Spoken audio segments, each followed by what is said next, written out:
دخلت عند دكتور، هو تربيه عملي، هو مش دكتور، لان هو لما دخل بص كتير قوي للبلطو وبص لي وبص للمكتب وقال لي اتفضل، ومستني انا اللي اختار اقعد فين في المكتب.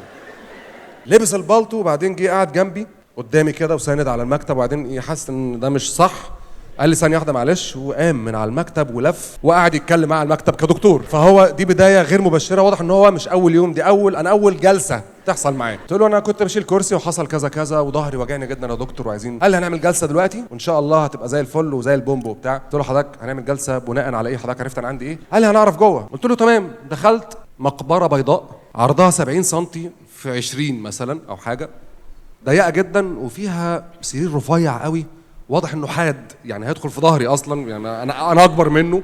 ففضلت واقف شويه ساند عليه كده، اللي هو يا جدع اي حد مناولني عايز اروح السيده ولا يعني واقف شحات خالص كده. دخل عليا واحد